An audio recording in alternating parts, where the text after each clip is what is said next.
Hace 2 semanas encontraron un cadáver en una cueva a pocas manzanas de la casa de mi infancia. Recibí la noticia el día antes de Pascua por mensaje de texto de mi hermano pequeño.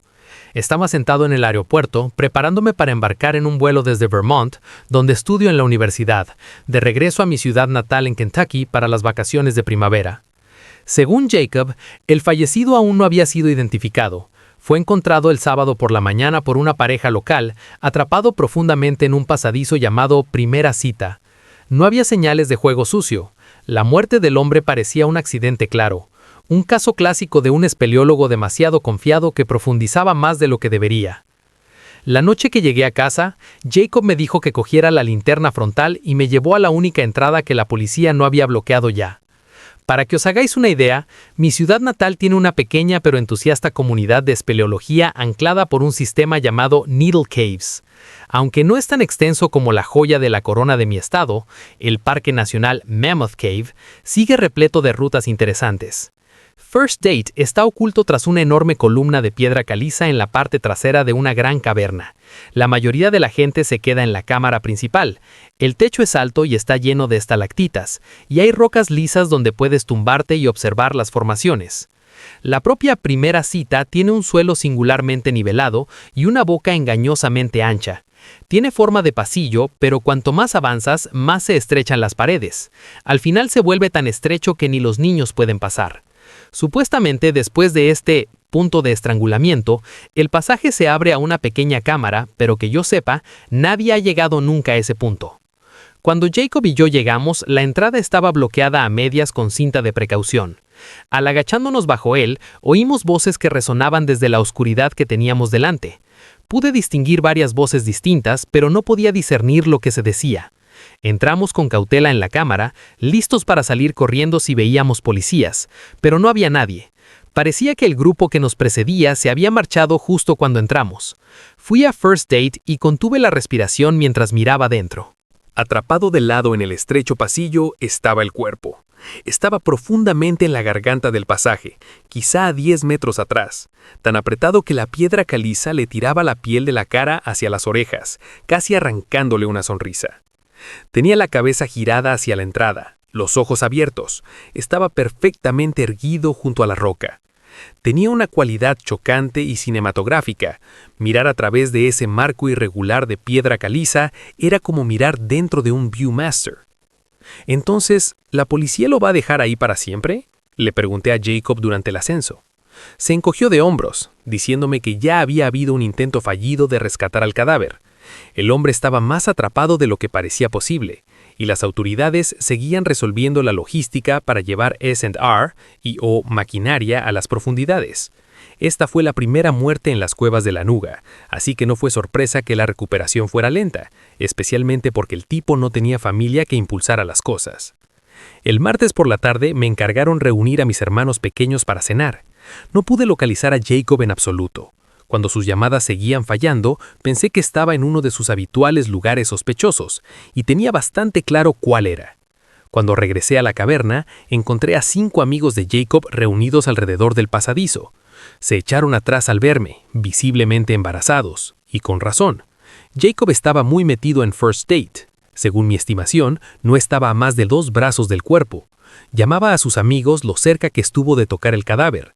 No le regañé delante de sus amigos, pero sí le di una bronca en de camino a casa, no solo por faltarle al respeto a los muertos, sino por las enfermedades que podía contraer al andar con las manos desnudas un cadáver en descomposición. Me acerqué a la entrada del pasadizo para ayudarle a salir, pero cuando mi lámpara barrió el interior, vi algo extraño. El hombre miró más atrás que hace 2 días. Lo habría descartado como un truco de la luz, pero la expresión del hombre también era diferente. Antes las piedras le tiraban de la piel hacia las orejas. Ahora sus mejillas estaban arrugadas hacia la nariz y sus labios estaban curvados en un puchero. Hace 2 días, su lucha hacia la salida había sido clara. Ahora parecía que había muerto intentando retroceder. Mientras mi hermano se liberaba, pregunté si alguien había tocado el cadáver, pensando que quizá lo habían metido más profundo. Todos negaron haber tocado el cuerpo. Uno de ellos sugirió hinchazón, lo cual parecía razonable. Antes de irnos, Jacob me dijo que la policía por fin estaba lista para recuperarse y que Needle Caves estaría completamente cerrada a la mañana siguiente. A las 2 de la madrugada del miércoles, Jacob, con quien comparto habitación, me despertó mientras se vestía. Me dijo que había perdido su teléfono en la primera cita y estaba seguro de que la policía lo encontraría durante la limpieza. Estaba aterrorizado de perder el dispositivo o meterse en problemas por entrar sin permiso en una escena del crimen, si no ambas. Exasperada, me ofrecía ir por él. Yo era la espeleóloga más eficiente y, como adulta entre nosotros, no me metía tantos líos con nuestros padres. A las 3 de la madrugada ya estaba de vuelta en la cámara. Como la primera vez, escuché voces desde la oscuridad que tenía delante. Apagué mi lámpara y escuché. Las voces eran ininteligibles, y por primera vez se me ocurrió que podría estar escuchando un idioma distinto al inglés. Mantuve la luz apagada y usé las paredes para adentrarme más hasta que escuché un último murmullo, seguido de un silencio abrupto. Cuando llegué al pilar, encendí la luz. El cadáver seguía en First Date y podía ver el teléfono en el suelo a pocos metros del cuello de botella. Había traído un extensor de rango, de esos que se usan para recoger basura, pero aún así tendría que acercarme demasiado al cuerpo para cogerlo. Entré en First Date. El suelo plano me daba una falsa sensación de seguridad, hasta que las paredes empezaron a pinzarse. Se me cortó la respiración cuando la piedra presionó contra mi pecho y columna. El aire estaba cargado con el olor empalagoso de la ruedre. Me apreté la mascarilla alrededor de la cara, pero no ayudó mucho. Me detuve de golpe cuando creí captar un destello de movimiento delante de mí. Era sutil, un leve movimiento de la cabeza del hombre, como si su cuello finalmente se doblara bajo el peso de su cráneo. Clavé mi luz directamente en su rostro y miré la piel gris y cerosa del cadáver durante un rato. Pero cuando no escuché ni vi nada más, lo ignoré y obligué a mis piernas a moverse los últimos pasos. Cuando estuve lo suficientemente cerca, extendí el reacher. Hicieron falta 3 intentos, pero finalmente las pinzas se cerraron alrededor del teléfono. Al retirarlo, escuché un sonido de arrastre. Levanté la cabeza de golpe y mi luz bailó sobre el cadáver justo cuando empezó a temblar. De repente, el torso se sacudió violentamente hacia adelante, la cabeza girando hacia el pecho con un crujido nauseabundo. Por un segundo pensé que el cuerpo se estaba desmoronando, pero luego fue bruscamente tirado hacia atrás a través del cuello de botella. Cuando la zona media hinchara golpeó la parte más estrecha de la roca, ésta se abrió como fruta madura. Podía ver vísceras brotando de debajo de la piel desgarrada, mientras el cuerpo era forzado a atravesar la pequeña rendija. La cara fue lo último en desaparecer, y si no supiera mejor, diría que me lanzó una mirada suplicante antes de que se absorbiera al espacio más allá. Miré a través del punto de presión ahora vacío. 3 hombres estaban en el espacio reducido al otro lado, acurrucados en la penumbra.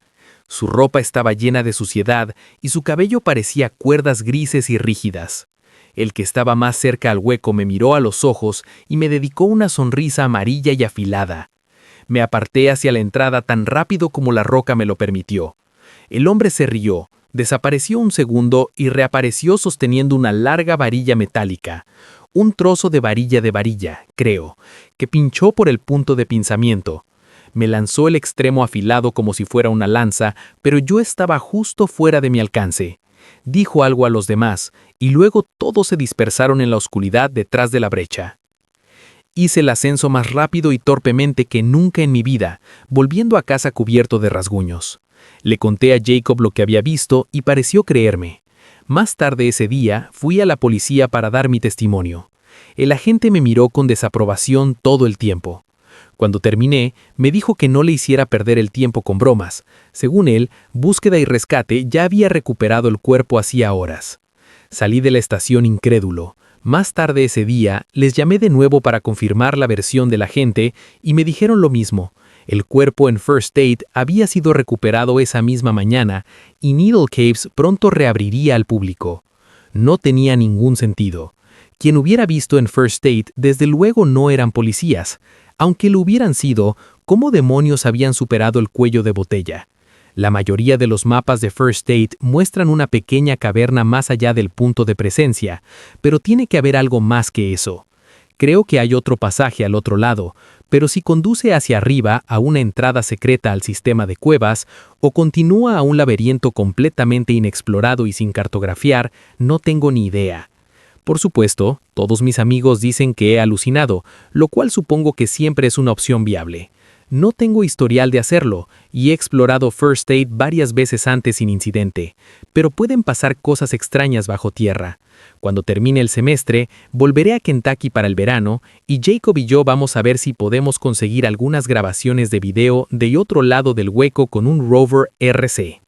Mientras tanto, estaré ocupado intentando olvidar esas caras sucias y la forma en que me sonreían desde una cámara sin salida y sin salida nunca.